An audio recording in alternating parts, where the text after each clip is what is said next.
Johan, we were just speaking offline about how your travel schedule is busy right now. You're speaking all over the world, including in the States pretty soon. And it does not surprise me at all that you are in high demand right now, given the topic we are going to discuss today, because I think it's something every person, and specifically today's solopreneur, needs to know about. But before we get into it, I have an icebreaker question for you, just for us to get to know you a little better, our audience to get to know you a little better. Your work is driven by curiosity about how people learn and adapt. So I just want to know, what is something completely outside of business or AI that you've gotten curious about lately? There's two things, but I'll focus on the one that I think maybe some of your listeners will appreciate, and that is, it was a long time, decades ago, since I held in a golf set. And I'm now sort of trying to pick it up again. And I'm just very curious how to strike with a driver without getting a slice. I know a guy that I need to introduce you to. He has international clients flying from all over the world to come to him. And I'll give you an intro. He's a good friend. It's tough. Yeah, and I don't golf, but, you know. My daughter is getting into golf, but we're trying to decide if she likes golf or if she likes driving the golf cart and the snacks from the snack lady.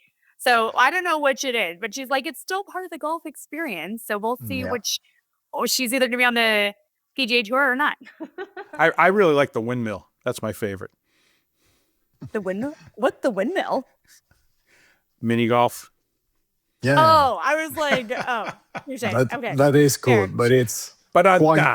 but the experience is quite far from the real thing. And I haven't done that for 20 years, and I just totally forgot. It's not in my muscle memory. I just have to pick it up again, but it takes a little bit too much time for me.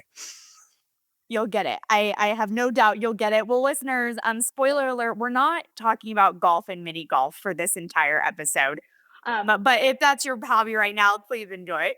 But I want to get into the heart of today. So you described two trajectories for professionals using AI. And again, specifically for solopreneurs today, you have the erosion curve and the amplification curve. And I guess my first question is, what am I talking about? What are these things? And then second, for a solopreneur who uses AI dozens of times, if not more than that, a day just to keep up, what are the early warning signs that they've slipped into the erosion curve without realizing it? In this book, I do describe, in a sense, the overall message is as you say, but I'll reframe it and say it's a choice. That's the message. You have a choice. We have a choice when we use these wonderful tools that are mind-blowing and getting better every day. We have this choice to consciously or unconsciously also use them in a way that will amplify our basic human capabilities, curiosity, creativity, critical thinking, how we communicate, how we collaborate, and in a sense, how we develop more wisdom. Or we can use them in a way where we get less curious. We don't hold the questions enough. We just rush to answers. We think we're creative, but we don't realize it's just a medium of the training data that is a recombination of stuff. We forget to think critically. We don't ask the because we love the output and we rush with it. We start to sound like an LLM when we communicate and write, our emails or LinkedIn posts. And we are super uncomfortable sort of handling AI agents as teammates, and we actually lose a little bit of our soul and our way to develop our practical wisdom. So that is sort of the choice. And the choices we make every day, hundreds of times, every time we use these tools, every time we do stuff, we sort of actively make this choice or not. Because the default is that you use these amazing tools in a way that will gradually make you subtly slip down the erosion curve. That is the danger of it. So I'm super positive. I'm all in favor of the AI tools. Use as much as you can and so forth. But be careful. Be careful. So Carly asked about early warning signs. Should I stop here, or do you want to talk about that? I think for me, I would love to have some kind of examples of, let me ask a question. So I'm going to give you a way that I use AI, and you can tell me whether I'm on the erosion curve or whether I'm on the amplification curve. Can't wait. So here's something. Pardon? Can't wait to assess you. No, I'm Okay. just kidding. I do a fair amount with legal contracts. I'm one of those people. I don't sign a contract because somebody put it in front of me. I know a lot of people just, you'll have some vendor or something and they'll just take the thing and sign it and move on. And I don't, because a lot of times what's in there is not very good for me, for the company. So I would always read them, and I hated it. I don't love reading legal. I'm not a lawyer. I would probably miss things. So one of the things I do now is I put the contract into an AI, typically Claude these days, and I from there kind of tell it what I want and what I'm expecting and what I'm hoping for, and then I let it go through and assess all the aspects of the contract and kind of come back with a list of issues, serious issues, minor issues, and then I work from those to go back and negotiate with the vendor. And I'm wondering, am I being lazy because I'm not reading the contract in detail anymore, or am I amplifying my abilities by doing that so I can use my energy to negotiate the important things instead of trying to read through all the crap? You're as lazy as I am, because I do the same. Okay. And I think this is a brilliant way of using the AI tools, because remember now, they're large language model, they're trained on text primarily, and then we have images and so forth. But look at the text now. So they will look at all the text that has ever been produced. If I simplify it, 75% of everything on the internet is in English. So we'll look at English text and everything that's used, and it will have this amazing combination and say, hey, here's what it typically looks like. So in a sense, based on the training data, here's some of the issues. You be aware of this. Super good way, Joe. The danger, I would say, if any, Joe, is when you take the first round and just run with it, right? The first answer that comes out, or the first even recommendation, like you should do this, and run with it. I heard you say, you take this round and then you go back and you prompt again, you ask question, you challenge, and you say, please refine, give me 3 alternatives. Now that is the way to use it, of course. And many, many people use it this way. And I think this is fantastic because it helps our thinking, right? That's not what I'm talking about in the erosion curve. The erosion curve is when you don't hold the question for long. You rush to an answer.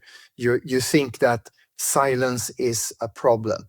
You think that you don't understand that the LMM will never say, I don't know, but give you something. It's like a multiple choice thing. Like it will always be a choice. Here, it's this, or this. You ask a second time, it will give you approximately another one. So that is, in a sense, the subtle rush to answers, the subtle rush to close an issue very, very quickly. Everybody's stressed these days. That is when the danger comes in. And the challenge of, when you don't ask why. Those are some of the warning signs, in a sense, for the erosion curve. Simple as that. And it's subtle and it's slippery. Mm-hmm. Yep. Yeah, no, it makes sense. Okay, but for solopreneurs who don't have a team to debate with, they often use AI as like their calling. A lot of people are even naming like, oh, my CMO is Quad and all this. How can someone turn AI into a genuine sparring partner rather than a machine? Like you said, it's like the multiple choice. They're going to give you an answer when there's no one else in the room to push back. So this is very, very important. And to some extent, I'm also a solopreneur in parts of what I'm doing. I used to be in big organizations and leading organizations and stuff, but now I'm working very much for myself and doing stuff. So I totally get it. And I work a lot with founders as well. So I totally get it. So a little bit back, half step back. I think an early warning sign is, of course, dependence. It's like a drug. If you can't live without it, you should be a little bit careful. There may be an AAA or whatever for LLMs, an LLM or whatever. And the second, a little bit slippery thing is believing the sycophancy that comes out of these things. The tech pros are not stupid. They understand human psychology and sociology. And you get somebody say, what a brilliant idea, Joe. You're amazing, right? You're pulled into it. Yeah, of course, and obviously it is. But for the rest of us, it may be not, but it will still tell me I'm amazing. And I get excited about that. So these are a little bit like, be a little bit aware and careful for that. When it comes to this idea of having few colleagues, or perhaps not a colleague, or somebody who you can go out and have a coffee with, you could say like, and well, first of all, try to get a colleague, try to go to a cafe or whatever, and check things out and have a conversation. But I think, in a sense, the fantastic possibility of these tools is that we can assign a role to them. We can actually give the tools the job to be our colleagues. You can be even Socrates, or you can be an ancient president or whatever, or somebody who would argue with you, or a colleague, or somebody you wish you were a colleague. And you can actually do that. So role playing is amazing. This is used a lot in higher education now with these tools. So I think that's very, very good. But for me, the real measurement here is about being able to increase the precision of your question. That is not, or it may sound easy, but if you use the tools and you find that you're more precise on the next question, that's very good. If you use the tools and you find that you accept an answer like that's good enough and so on, rush with it, that's a little bit of a warning sign. So try to increase the precision, be careful about that, and assign role to help you, and be super critical on what you do. That's very helpful.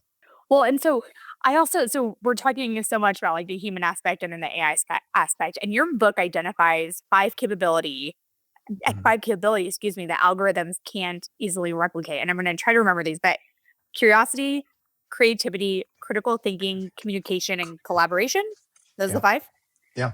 If Good job. time-strapped, thank you. If a time-strapped solopreneur could only deliberately cultivate one of these, you think this year, which one should it be, or do they need to cultivate all five? Give it a think, in a sense. The first three, curiosity, creativity, and critical thinking, is sort of in the mind, a lot in the mind, right? And I will argue from another perspective, it's also in your hands. But you have, and then think of the other two is like communication and collaboration, something you do with others and try to do. So you could think of them as like a phase one and phase two. So I'll respond to your question by saying, if you're in an early career, more junior, early career role, I think you should practice your critical thinking these days. And I'm speaking as like 3 decades in higher education. I've been a professor and leader of business schools and stuff. I'm worried about the quality of critical thinking these days. And it's sort of, in the book, you'll find that the chapter on critical thinking has ancient roots. This is back to reasoning and enlightenment and all that, but it has a simplistic tool in it from the early 1950s by an English philosopher called Stephen Tolman, called argument mapping. It's basically just asking you and helping you to map out your argument. What is the argument you get and what is the argument you provide, and basically splitting it up into, you have a ground for what you say. Like, so you claim something. What's your ground? What's your because? How do you qualify it? How do you possibly rebut it, etc.? This tool is a very useful tool to help you sharpen your critical thinking. And I would say, early careers, please do pay attention to that. If you're a little bit sort of, what should we call it, a little bit more senior, more seasoned and so forth, I think what is very, very critical not to lose in this world when we spend hours and days in front of the flat screen like we do now is communication. And if you're a solopreneur, we all have to sell our stuff, right? And, selling means communicating and eventually collaborating, but it means communicate. Don't lose it. So where I start a chapter on critical thinking with King Midas, who believed in the oracle, right? And didn't pay attention to which empire would fall when he started a war. His own, it turned out.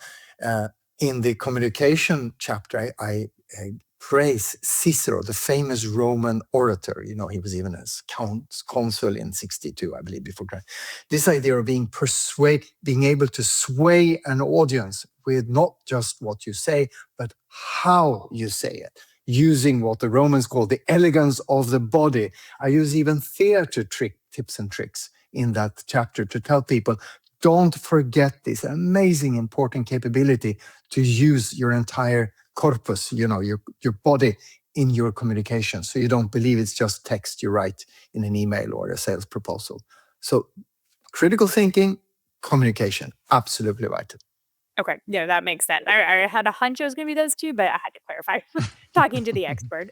Um, but I don't want to liken AI necessarily to social media, but it can kind of get addicting. Like once you get really into it, Mhm. especially for solopreneurs who are using it as the partner to bounce ideas off of, um, it can be very consuming. And most of our listeners are life for solopreneurs. I mean, they're building a business to Mhm. support their life, not one that runs their entire life. And Mhm. so they're looking for more freedom and less grind. So is there a version of the amplification curve that buys back time rather than just producing more and more output? Because I feel like a lot of times solopreneurs, they'll get going and then they'll just keep going, even though in theory AI is supposed to save you time. But if you keep putting that time towards AI, it's like a leap. it, it it's very interesting because I think we've all experienced it, and I understand and I assume that many of your listeners are very accomplished people, very driven people who want to do something and who creates value in various ways. And I think for that part of the world, this is an extraordinary amplifier as a default, right? I feel I'm at least 5 times as productive as I was a couple of years ago. And I have probably about 12 agents for me working as we speak, to do a lot of research and do stuff and so forth. So it's of course amazing. And you're pointing at a little bit of the flip side of this, namely that it will pull us more into it. Like we're more productive, so we'll do more, and we don't get a life. We have less and less things to do.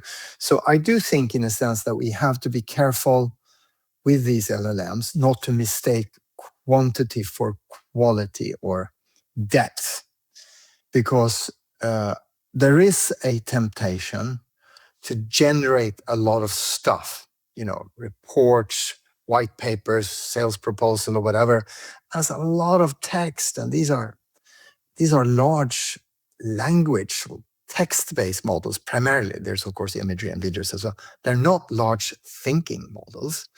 So it's just don't forget that. And just because we produce a lot of text doesn't mean that the party on the other side read this text. In fact, the other party may just shove it into an LLM and have it summarized in 3 sentences. So you get this loop on another LLM speaking to an LLM. So in a sense, just hold on to your depth. And holding on to your depth is very similar to holding on to your human magic, in a sense. That's where I think it is. So I created a tool 30 years ago called Lego Serious Play. Right, it's using Lego material to do serious stuff in there. And I was a strategy professor at Pine. And the reason I did that with a good friend of mine called Bart Victor was that we felt that the conversations at that time was all about analysis and data and spreadsheets and all that. There was no depth to it. And this conversation, and I worked a lot with leadership teams and boards, and it became sort of a ritual of numbers and stuff. I was like, well, where's your wisdom? Where's your judgment? Where's your common sense in here? Oh, we need to have the numbers. And sort of, it was pretty flat. So I developed this tool to make it deeper, in a sense, to have people talk with their hands and express things in color, shape, size, and forms. It's a pretty cool tool. It's a little bit the same now. The risk is that the conversations become flat, despite zillions of words, zillions of documents. And this is something I really urge you to just be careful for. Remember that the LLM will recombine tokens, words, parts of words out there, in a way that eventually will be the median of the training data. It will look amazing to us, but it is the median of the training data unless you've instructed to do something else. So building quality assurance to it. I work with quality assurance and business schools forever. Slow things down, ensure somebody reviews it, review and criticize it. Do adversarial role-playing with these things. Ask someone and get a life if you don't have it, in the sense outside it, because it is addictive. It's super addictive. Look at young people now. TikTok was one thing. Now, look at what happens when young people use this. I was in Riyadh, and I even had a young lady, or a lady with a young child, telling to me, a senior officer in one of the ministries, saying, I'm worried about how our kids will communicate and collaborate these days. And even they say, they come with and say, Mom, ChatGPT says this, you said something else. This is super addictive, and it's going to change how we communicate. Hold on to your human magic. Well, so, okay, I want to touch on that because you were like, how do people review it? Earlier, you guys were talking about uploading your legal documents and putting in like your side of things and all that. But a lot of people do turn to AI to get answers to things they don't know. I even type in like parenting advice stuff where I'm like, well, I don't know how to handle this situation. I wonder how Claude would handle this situation. But since they're often looking for answers they don't know. Yeah. I mean, I guess like with like a legal document, of course you'd have a lawyer still review it. But if it's for something else where there isn't that point person that could review it, how do you make sure things are right? And that, because like you said, people just, they just are like, oh, this is great, even though it's kind of the median. How do you do that? Like, be careful. Just if you're not the expert, you are risk being taken for a fool. This is why these tools are so good for experts who know their stuff, right? And because you can assess, it doesn't make sense, doesn't feel right. It's not, I have a hunch that, hunch, gut feel, intuition, all of that stuff is our accumulated wisdom, right? And like, if it doesn't feel right, don't do it. But if you use this in an area where you have no expertise and you use it as a coach, it's big. Coaching, AI coaching is big now. Therapy was an early thing. My wife is a psychiatrist for children, and, it's a bit scary, that portion of the world. Not that she would share anything with me, but the principle is scary, that you would replace a human with an AI tool for sensitive, very personal matters, which is, people are not well. That is, I tell people, just don't go there. Be really careful. But I'm worried about younger people who are using this as their first friend, their first boyfriend or girlfriend, or their therapist, as a teenager. That's super scary. You lock themselves in the room. It's no longer just TikTok or Facebook or anything. It's an AI interacting with you. That's scary. What's also a little bit concerning is what I hear from when young people enter the workforce, and hopefully a lot of them get jobs, less now than before, but that they use these tools to deliver.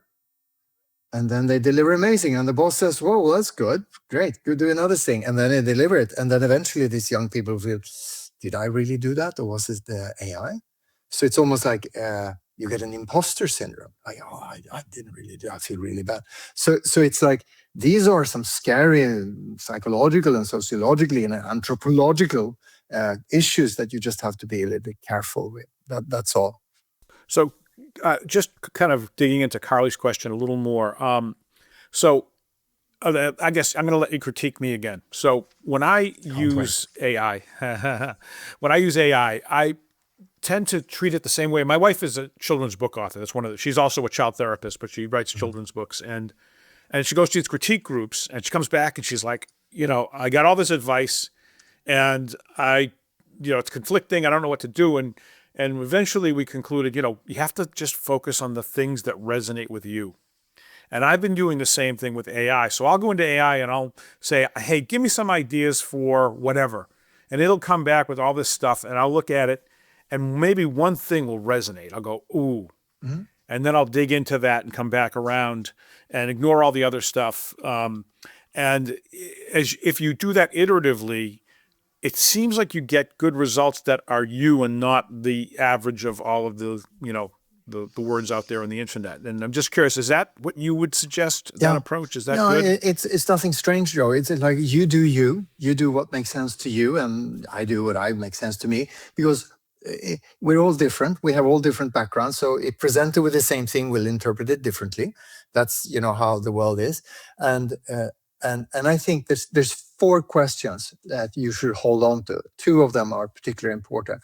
And this is what I have in the chapter about practical wisdom, which is a cross-cultural concept about wisdom, actually. And I think these are, the first question is, what matters? Right?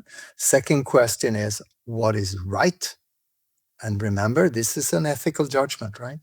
And the third question is, what resonates with the circumstances around you right now? What resonates given where you are and at the time and the place and so forth? And the fourth question is, what do you think work? What do you think work? If you're looking for implementing, doing some work. So those four questions is what I call the wisdom compass, right? If you start to delegate those questions to an AI tool, you should start to be a little bit worried, because it start to then do more than it's starting to do you. How can an AI tool respond to what is right? What is right is the answer to what you think is right because of your lived experience, given circumstances and guardrails and culture, whatever you like to say. What matters and so on. These are your hunches, your intuitions, your gut feel about what happens. This is your value creation. If you can get an answer to all of the other stuff, obviously whatever you output there is not where the value is created. All right. So you have to climb the ladder of value creation, because the bottom rungs are being automated away by amazing AI tools. But you have to hold on to things like what is right and what will work. Those are the final two. Then you have what matters and what resonates. You can get some help on that. But those other two are moral judgment. And those you have to hang on to. So I say, Joe, fine, as long as you don't give up this generator of wisdom. This is where fantastic peer groups are super good. And this is, of course, with solo entrepreneurs. I know a lot of solo entrepreneurs, founders who do stuff. I'm part of an amazing network of 300 founders who have created more than 3,000 companies, right, in Europe.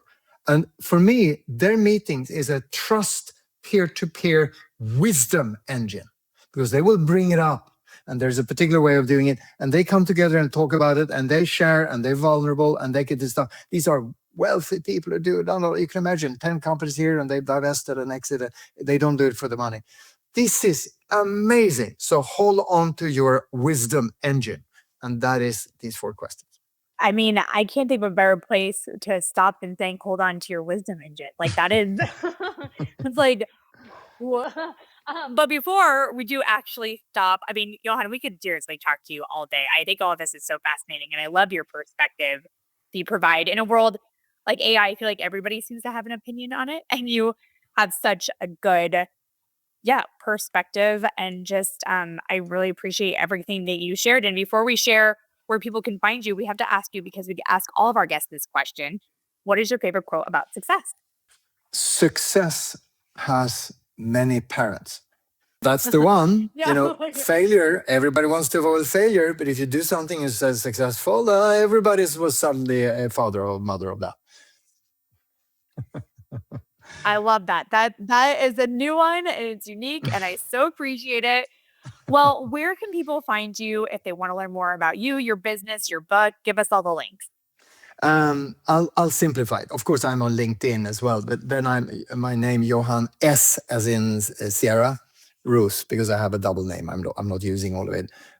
So I'm on LinkedIn. But the best thing is to go to humanmagic.one. Humanmagic.one. One word, humanmagic.one. If you do .org or .com, you probably end up with the magicians society in the world or whatever. That's not it. But it's humanmagic.one. And there's also a link to me. I have a johanroos.one, etc. Is that the number one or ONE? ONE. ONE. Okay, I've never seen that. Oh, interesting. Okay. No, that's great. Well, like I said, thank you so much for coming on the show today. We so appreciate it. And we are sure our listeners did as well. Fantastic. Carly, Joe, I enjoyed it. Thank you for all the great questions. Thank you. Thank you. And listeners, thank you so much for tuning in. As always, please leave that 5-star review. It helps us build credibility and spread the word to other one-person business owners. Life first one-person business owners. Be sure to subscribe to our show on any podcast platform, including YouTube, and share this episode with a friend or a fellow solopreneur. And we'll see you next week on The Life First Solopreneur.